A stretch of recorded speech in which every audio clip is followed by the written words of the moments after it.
கிறிஸ்து இயேசுக்குள் வாழ அழைக்கப்பட்ட அனைத்து சகோதர சகோதரிகளுக்கும் தேவனால் கிருபையும் தேவ ஆவியின் ஞானமும் உண்டாவதாக. இன்னைக்கு நம்ம பார்க்க போகிற சத்தியங்களை என்ன வசனத்தை நம்ம பார்க்க போகிறோம் என்றால், மார்க் எழுதின சுவிசேஷத்தில் 4ஆம் அதிகாரத்தில் 5ஆம் வசனத்தை பற்றி தான் பார்க்க போகிறோம். அதை வாசிக்க கேட்போம். சில விதை அதிக மண்ணில்லாத கற்பாறை நிலத்தில் விழுந்தது. அதற்கு ஆழமான மண்ணில்லாததினாலே சீக்கிரத்தில் முளைத்தது. வெயில் ஏறின போதோ தீந்து போய் வேறில்லாமையால் உலர்ந்து போயிற்று. இந்த வசனங்களை தான் நம்ம பார்க்க போகிறோம். இதற்கு அதாவது அர்த்தத்தை கொடுக்கும் விதமாக, இதற்கு விளக்கத்தை கொடுக்கும் விதமாக இயேசு கிறிஸ்துவே எந்த வசனத்தை பின்னாடி சொல்லியிருக்காரு அப்படின்னு பார்த்தோன்னா அதையும் வாசிப்போம். மார்க் 4ஆம் அதிகாரத்தில், அப்படியே வசனத்தை கேட்டவுடனே அதை சந்தோஷத்தோடு ஏற்றுக்கொண்டும் தங்களுக்குள்ளே வேறு கொள்ளாதபடியால் கொஞ்ச காலம் மாத்திரம் நிலைத்திருக்கிறார்கள். வசனத்து நிமித்தம் உபத்திரவமும் துன்பமும் உண்டானவுடனே இடரல் அடைகிறார்கள். இவர்களே கற்பாறை நிலத்தில் விதைக்கப்பட்டவர்கள். இந்த வசனங்களுக்குரிய விளக்கம்தான் அந்த வசனங்கள். இதில் நல்லா நம்ம கவனிக்கணும். இவர்கள் தேவ வசனத்தை என்ன பண்ணுறாங்க?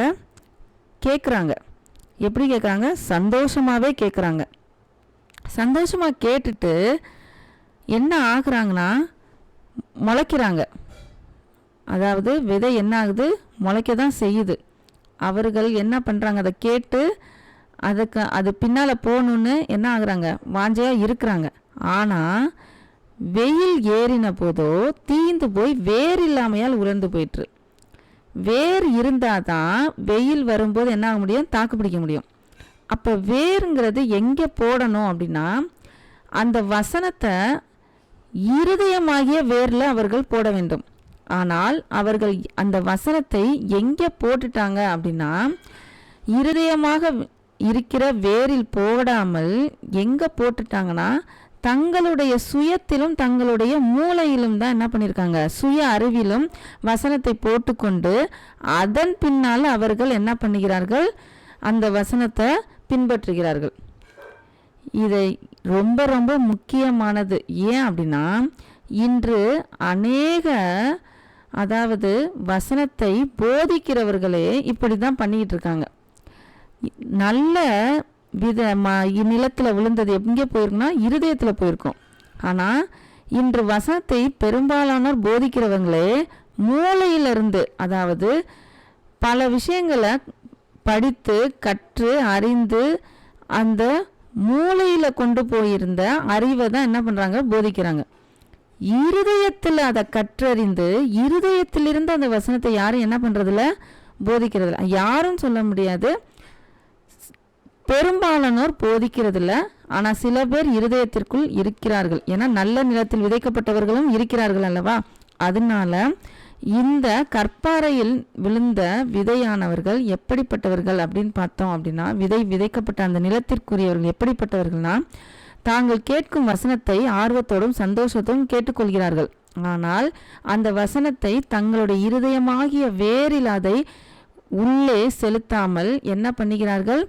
அதை மூளையில் சேர்த்து கொண்டு மூளையிலிருந்து தங்களுடைய இந்த உலக வாழ்க்கையிலும் சுயத்திலும் இந்த மூளையில் உள்ள அறிவிலும் அந்த வசனத்தை ஏற்றுக்கொண்டு என்ன பண்ணுறாங்க? அதை பின்பற்றணும் அப்படின்னு நினைக்கிறாங்க.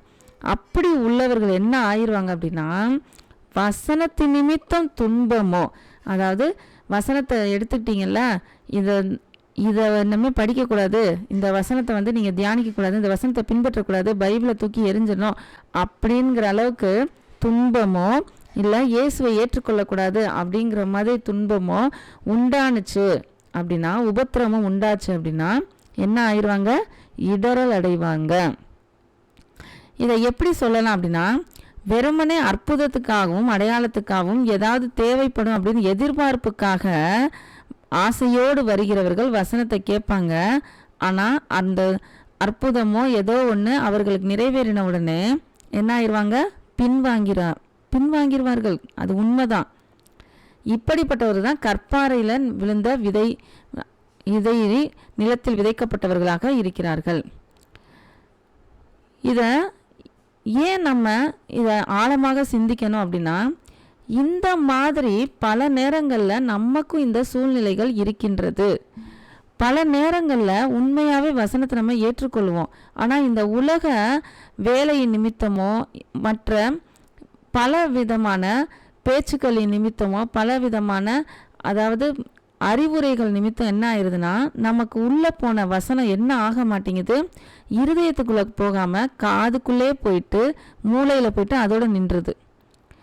திரும்ப அந்த வசனத்தை நிமித்தம் துன்பம் வந்த உடனே இதனால தான் வந்திருக்கு, இது பேசாமல் எதுக்கு இந்த இதெல்லாம் அப்படின்ட்டு இதை விட்டுட்டா நிம்மதியாவது இருக்கலாம் அப்படிங்கிற அளவுக்கு என்ன ஆயிடுது, விடுறதுக்கு அவங்களுக்கு தைரியம் வருது. ஆனால் இதே மாதிரி ஒரு வசனம் இருதயத்துக்குள்ளே போச்சு அப்படின்னா அவங்களால விட முடியுமா? ஒரு எடுத்துக்காட்டு பார்ப்போம். பெற்ற பிள்ளைகளோ இல்லை கணவனோ மனைவியோ தன் உறவுகள் மேலே ஏதோ ஒரு அன்பு வைத்திருக்கோம். அது எங்கேருந்து வருது? இருதயத்திலேருந்து வருது. யாராவது தங்களுடைய பிள்ளையை விட்டுருங்க, பிள்ளையை பிரிஞ்சிருங்க, பிள்ளையை கொடுத்துருங்க அப்படின்னு சொன்னால் அந்த இருதயத்திலேருந்து நம்ம உடனே பிள்ளையை விட்டுற முடியுமா? இல்லை உறவுகள் கணவன் மனைவியை விட்டுருவாங்களா? விட மாட்டாங்க. ஏன்னா அது இருதயத்தில் இருக்கிற ஒரு அன்பு. இது ஒரு சாதாரணமாக ஃப்ரெண்ட்லியாக யார் கூடயே தெரியாதவங்க இல்லை கொஞ்ச நாள் பழகுனவங்க அவங்கள விட்டுட்டு போகணும் அப்படின்னா என்ன பண்ணிடுவாங்க, விட்டுட்டு போயிடுவாங்க. அவங்களோட அவங்களுக்கு எந்த நெருக்கமும் கிடையாது. ஏன் அப்படின்னா அவர்கள் வெறும் தங்களுடைய உலகளாவிய ஒரு உறவு, வெறும் மூளைக்கு எட்டின இவர்கள் இப்படிப்பட்ட, அதாவது நமக்கு ஏதோ தேவைன்னா ஏதோ ஒரு அவசரத்துக்கு அவங்களோட கொஞ்ச நாள் பழகணும், அதுக்கப்புறம் என்ன ஆயிடுவாங்க, விட்டுட்டு போயிடுவாங்க. இப்படிப்பட்ட உறவாக இயேசு கிறிஸ்துவோடு இருந்துச்சுன்னா இதை விட மோசமான நிலைமை எதுவுமே கிடையாது. நம்ம அப்படி தான் பல நேரங்களில் இயேசுவை அப்படி வைத்து கொண்டு இருக்கிறோம். கொஞ்ச நாளைக்கு மட்டும் இயேசு கிறிஸ்துவை நமக்காக தேவைன்னா வச்சுக்குவோம், தேவையில்லைன்னா ஒதுக்கி வச்சுருவோம். அப்படி இருக்கும்போது எப்படி வசனம் நமக்கு இருதயத்துக்குள்ளே போகும்? கட்டாயம் போகிறதுக்கு வாய்ப்பே இல்லை. உண்மையாகவே நாம் தேவனை தேடுவது எதற்காக அப்படின்னு சிந்திக்க வேண்டும். சும்மா சாதாரணமாக ஒரு கொஞ்ச நேரம் போதகம் பண்ணாங்க, கதையடிச்சாங்க, நகைச்சுவையாக பேசினாங்க, சிரிப்பு காமிச்சாங்க, அதனால இந்த போதகம் சூப்பர் அப்படின்னு சொன்னாலும் நம்மளை விட முட்டாள் யாருமே கிடையாது. இப்படி தான் போதகங்கள் இன்றைக்கு போய்கொண்டிருக்கிறது. சத்தியம் இன்று எங்கும் பேசப்படவில்லை. எல்லா இடத்திலையும் என்னதான் போயிட்டு இருக்குது, ஒரு மணி நேரம் ஸ்டாண்டப் காமெடி மாதிரி போதகங்கள் போய்கொண்டிருக்கிறது. தேவன் அப்படியா அவருடைய வசனத்தை அவமாக்குவார்? இப்படிப்பட்ட பாத்திரத்திலேயே அவருடைய வசனத்தை, ஆவிக்குரிய வசனத்தை கொடுப்பாரு. நம்ம சற்று சிந்திக்க வேண்டாமா? அந்த வசனத்தை நாம் கேட்கும்பொழுது நம்முடைய உள்ளான ஆவி மகிழ்ந்து களி கூறும் அளவுக்கு அந்த பிரசங்கம் இருக்க வேண்டும். அந்த வசனங்களை நாம் அப்படி கேட்க வேண்டும். அப்போ இங்கே என்ன பிரச்சனை அப்படின்னு பார்த்தோம்னா, சொல்கிறவர்களிடையும் பிரச்சனை இருக்குது, கேட்கிறவர்களிடையும் பிரச்சனை இருக்குது. சொல்கிறவர்களும் தங்களுடைய மூளையிலிருந்து தேவ வசனத்தை மேலாப்பிள்ளையாக அவர்கள் என்ன பண்ணுறாங்க, மேலோட்டமாக சொல்லுகிறார்கள். கேட்கிறவர்களும் என்ன பண்ணுறாங்க, இது ரொம்ப நகைச்சுவையாக இருக்கே அப்படின்ட்டு மேலோட்டமாக தான் என்ன பண்ணுறாங்க, அந்த வசனத்தை தங்களுடைய மூளையில் செலுத்தி கொள்கிறார்கள். அதனால என்ன ஆக மாட்டேங்குது, உள்ளுக்குள்ளே வேர்கொள்ள மாட்டேங்குது. நம்ம இதெல்லாம் யோசிச்சு பார்க்கணும். பல நேரங்களில் பல பேர் பைபிளை ஃபுல்லாக படித்து முடிச்சிருப்பாங்க, மனப்பாடம் கூட பண்ணியிருப்பாங்க நிறையா விஷயங்களை. ஏன் போதகர்களும் அப்படி தான் இருக்கிறார்கள், விசுவாசிகளும் நிறைய பேர் இருக்காங்க. ஆனால் அவர்கள் எல்லாரும் தேவனுக்கு பிரியமானவர்களாக இருக்கிறார்களா என்பது கேள்விக்குறி தான். ஒரு இடத்துல நம்ம வாசிக்கலாம், எத்தியோப்பியா மந்திரி என்ன பண்ணுவார்னா, ஒரு வசனத்துக்கு அர்த்தத்தை தேடி பிலிப்பு என்பவர் என்ன பண்ணுவார், சொல்லிக் கொடுப்பார். அந்த ஒரு வசனத்தில் அவர் மனம் திரும்புவார்.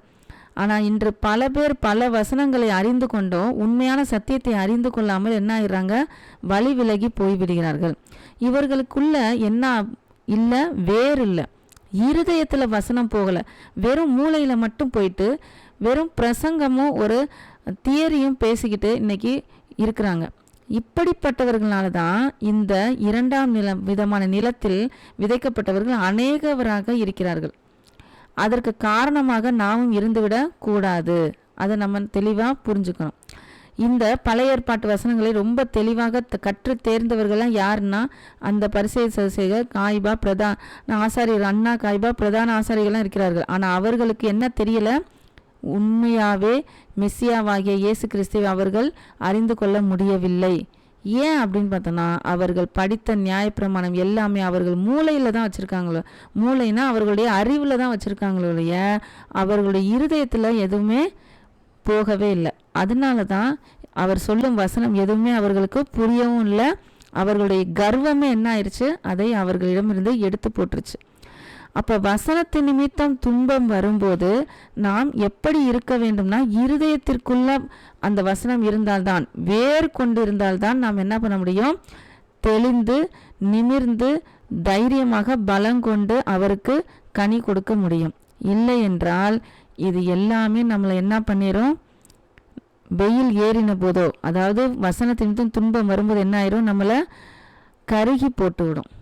அப்போ நம்ம ஒவ்வொரு நாளும் நாம் படிக்கும் போதோ, அதாவது வசனத்தை படிக்கும் போதோ தியானிக்கும் போதோ, அந்த வசனத்தை நாம் இருதயத்தில் நாம் செலுத்தி யாரிடம் நாம் கற்றுக்கொள்கிறோம் என்பதை தெளிவாக தெரிந்து கொண்டு, நமக்கு தேவ வசனத்தை யாரிடம் சத்தியமாக நமக்கு கொடுக்கிறார்கள் என்பதை நாம் புரிந்து கொள்ள வேண்டும். அப்படி நமக்கு கிடைக்கவே இல்லை என்றால் நம் கையிலேயே நமக்கு வேத வசனம் இருக்கின்றது, பரிசுத்த ஆவியானவர் நமக்கு வழி நடத்துவார்.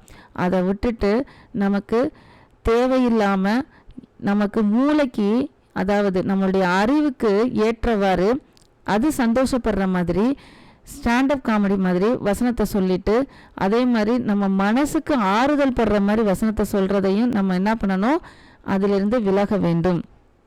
உள்ளான ஆவி எப்பொழுது மகிழ்ந்து களி கூறுதோ அதுதான் உண்மையிலேயே சத்தியத்தை சத்தியமாக போதிக்கிறவர்கள். அப்படிப்பட்ட சத்தியத்தை கேட்டோம் என்றால் கட்டாயமாக நாம் நம்முடைய இருதயத்திற்குள் அந்த வசனம் போகும்.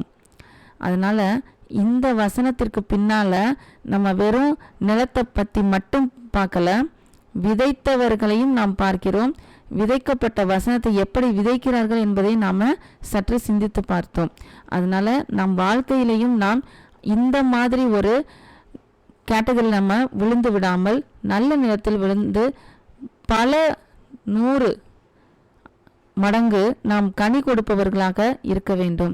அடுத்த சத்தியத்தில் நாம் இன்னொரு சத்தியத்தோடு நாம் பார்ப்போம்.